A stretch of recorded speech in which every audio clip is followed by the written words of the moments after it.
So I'm talking today with Colin McCullough, who is going to be joining us on October 8th at 7 o'clock to talk about whole food soups. We'll be doing it here on Zoom. We'll also be streaming it live on our YouTube and Facebook channels. This program is brought to us by the Friends of the Thomas Crane Library, and we're doing it in partnership with the Boston Vegetarian Society. Thank you so much, everybody, for your support. I hope you enjoy Colin and my conversation.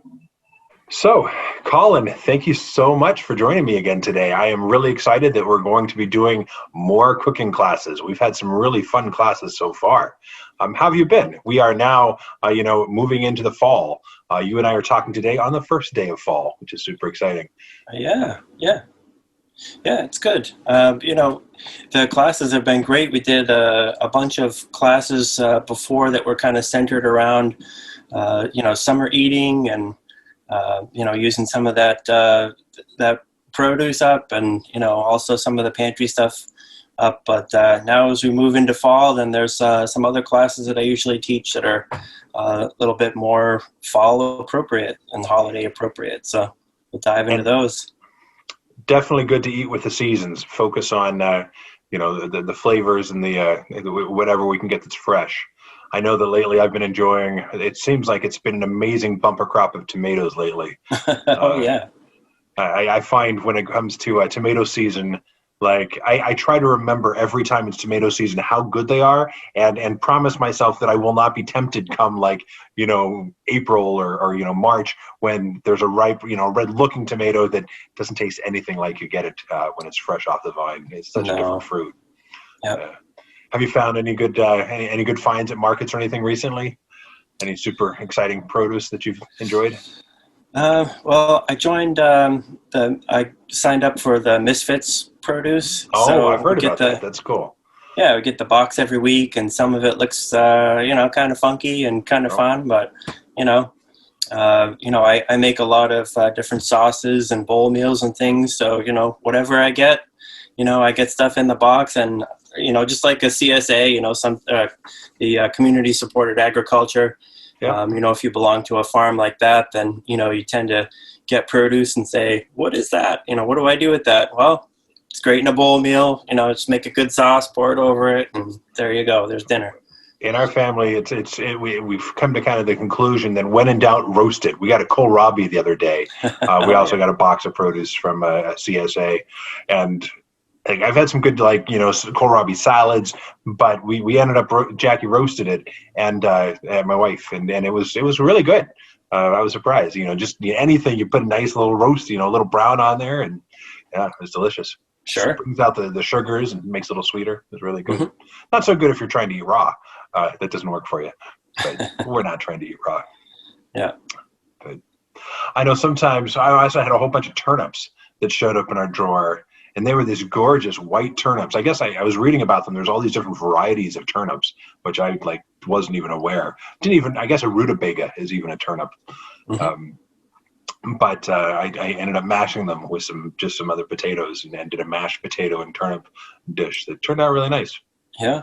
Well, the culprit I always used to get with the CSA was kale, just kale every week, Yeah, you're not a big fan of kale, I know. Well, I love it in a bowl meal or something like that, just not in a smoothie. But okay, yeah. That's my personal preference. But we get this kale in the box every week. When it's too cold for everything else to grow, but kale. Right.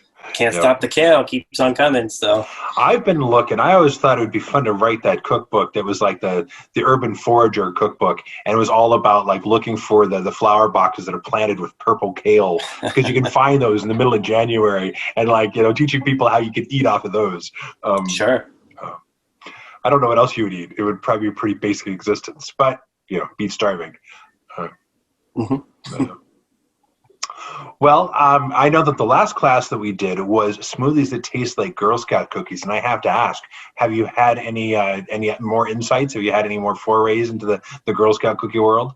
Oh, actually, I am. It's all finished, and I have the design all ready to go, and I'm actually going to be uploading it pretty soon to Amazon and making it available.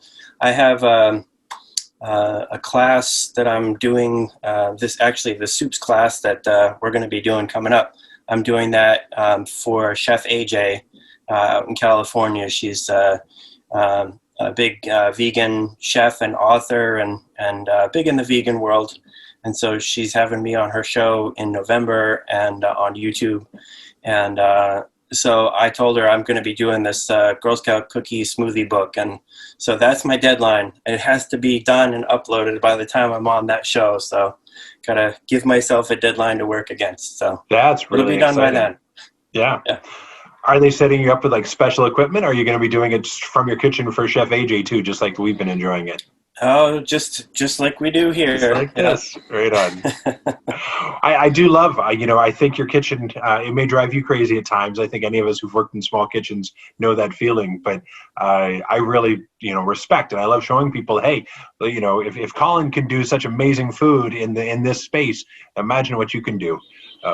So maybe, maybe we have some college students that are hanging out and living in quarantine in dorm rooms with just a hot plate. That could be a little challenging. I remember those days. But oh yeah. Yeah. Well, as long as I have a little bit of room for my Vitamix and my food processor, I got the air fryer over there, the essentials, and I can do everything else. Some spoons and chopsticks, and what more do you need? Yeah. So, Colin, our October program, we're going to be talking about healthy soups, which as we're talking about all these great ways, what to do with produce, what do you do with those weird vegetables? You can roast them, but you can also follow the stone soup recipe. But we're not going to be making stone soup, are we? What are you thinking about showing us? Yeah, stone soup doesn't work so well in a Vitamix. It can blend up just about everything, but rocks, not so well. So this whole food soups class that I do, it uses a lot of, as the name says, lots of different fresh vegetables, trying to make whole food versions of different soups. So, one of the soups that I do in this class is a fresh creamy tomato soup. And, boy, you can tell the difference between, those fresh tomatoes, like you said, it's tomato season right now. You got them everywhere. Soup's a great way to use up a whole bunch of tomatoes. That's a really good idea. It is. And, if you can put it in a blender and, it blends in the seeds and the skin and everything. So, instead of straining all that stuff out, that stuff takes a lot of extra time. Blend it in, So you don't have to take all the liquid out. I know I've spent time making sauces and such where I'm cutting open every tomato and scooping out the seeds so that I don't get all that water. You don't worry about that, huh? You just drop it all in the Vitamix? Well, I tell everybody I'm a very lazy cook. So, it just goes in the blender, Nice. Get the machine does all the work and it blends it right in. But, people, when I do this class, live in libraries and people get to taste it, then, people are always surprised by this one, how much different it tastes than, your average canned tomato soup that you just open up the can and pour it out. Who knows how long that soup has been on the shelf. If you have that fresh tomato soup, creamy tomato soup, nothing beats it. It tastes so good. Well, I'm very excited to learn how you do that one. So what other kind of soups are you thinking about? I usually do a Lebanese red lentil soup, which is another one that Vitamix does most of the work. This is one where when I would come home and I'd have to come up with something quick for the boys, my kids, to be able to have something, I have the pressure cooker. I just blend everything, pour it in there, and, cooks for a little while, and it's so good. It's delicious. So there's that one, and then we'll also be doing Thai coconut soup.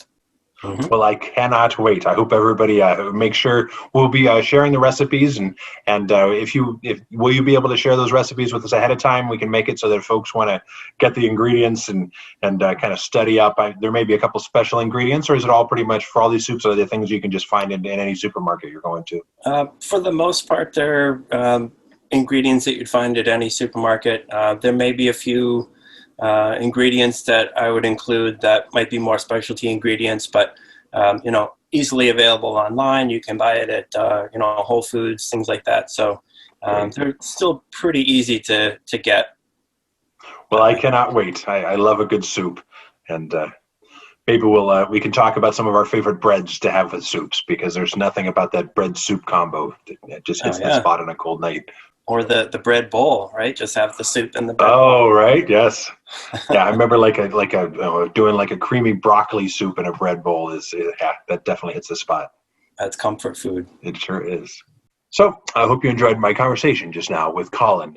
We will be joined by Colin on October 8th to talk about whole food soups at 7 o'clock. Thank you so much to the Friends of the Library for making this happen and to the Boston Vegetarian Society for your support.